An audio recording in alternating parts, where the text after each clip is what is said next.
ਸਤਿ ਸ਼੍ਰੀ ਅਕਾਲ। मैं हाँ तुहाडे नाल जसप्रीत ते हुण निजी खेतर दे कर्मचारियों नूं वड्डी राहत मिलण वाली है। दरअसल सरकार ने ईपीएस पेंशन दे नियमां दे विच बदलाव कर दित्ता है ते इस दे नाल ही हुण किंज तुहाडी पेंशन कई गुणा वधेगी इह भी तुहानूं दसदे हां।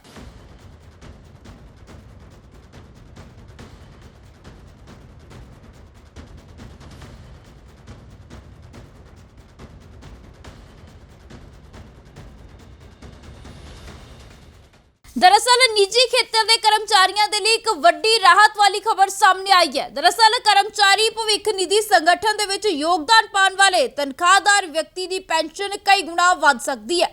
ईपीएफओ बोर्ड इस ते जल्द ही फैसला लेके आ सकती है। मन्निया जा रहा है कि कर्मचारी पेंशन स्कीम 95 के तहत पेंशन दे विच 333% का वाधा हो सकता है। कर्मचारी पेंशन स्कीम दे विच वध तो वध पेंशन 15,000 रुपए रखी गई है ते इस तो बाद इसनूं सील कर दिता जांदा है। कर्मचारी भविख निधि संगठन दे विच इसदा मतलब यह है कि भावें मुढ़ली तनख्वाह 15,000 रुपए प्रति महीना तो वध है, ਤੁਹਾਡੀ पेंशन की गणना वध तो वध 15,000 रुपए की तनख्वाह ते ही की जाएगी। तो उधर ही कर्मचारी पेंशन स्कीम दे विच पेंशन का केस सुप्रीम कोर्ट की बेंच के कोल पेंडिंग है। दस दी कि यह कई पद्धरां ते सुनिया गया है तो यूनियन लगातार मंग कर रही है कि पेंशन की हद खत्म की जाए। जेकर फैसला कर्मचारियों के हक दे विच आंदा है तो पेंशन की गणना की आखिरी तनख्वाह भाव वध तनख्वाह ब्रैकेट ते की जा सकती है। इस फैसले के नाल मुलाजमां की पेंशन दे विच 300% तक का वाधा संभव है। ईपीएस के तहत पेंशन लैण की शर्त यह है कि 10 साल के लिए कर्मचारी भविख निधि संगठन दे विच योगदान पाउणा जरूरी है। तो मौजूदा नियमां के मुताबिक जेकर कोई कर्मचारी भविख निधि संस्था का कर्मचारी 1 जून 2015 तो काम कर रहा है, जेकर वो 14 साल की सेवा पूरी करने तो बाद पेंशन लेना चाहता है तो उसकी पेंशन 15,000 रुपए ही गिनी जाएगी। भावें कर्मचारी 20,000 रुपए या फिर 30,000 रुपए की मुढ़ली तनख्वाह दे विच। पुराने फार्मूले के मुताबिक 14 साल पूरे होने ते कर्मचारियों को 2 जून 2030 तो लगभग 3,000 रुपए की पेंशन मिलेगी।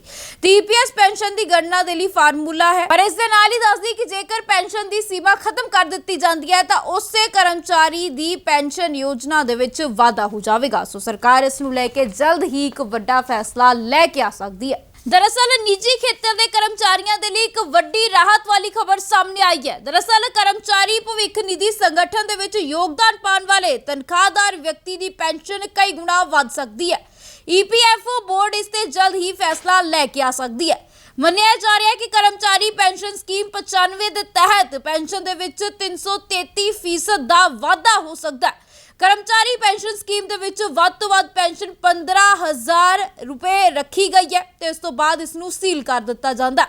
कर्मचारी भविख निधि संगठन दे विच इसदा मतलब यह है कि भावें मुढ़ली तनख्वाह 15,000 रुपए प्रति महीना तो वध है, ਤੁਹਾਡੀ पेंशन की गणना वध तो वध 15,000 रुपए की तनख्वाह ते ही की जाएगी। तो उधर ही कर्मचारी पेंशन स्कीम दे विच पेंशन का केस सुप्रीम कोर्ट की बेंच के कोल पेंडिंग है। दस दी कि यह कई पद्धरां ते सुनिया गया है तो यूनियन लगातार मंग कर रही है कि पेंशन की हद खत्म की जाए। जेकर फैसला कर्मचारियों के हक दे विच आंदा है तो पेंशन की गणना की आखिरी तनख्वाह भाव वध तनख्वाह ब्रैकेट ते की जा सकती है। इस फैसले के नाल मुलाजमां की पेंशन दे विच 300% तक का वाधा संभव है। ईपीएस के तहत पेंशन लैण की शर्त यह है कि 10 साल के लिए कर्मचारी भविख निधि संगठन दे विच योगदान पाउणा जरूरी है।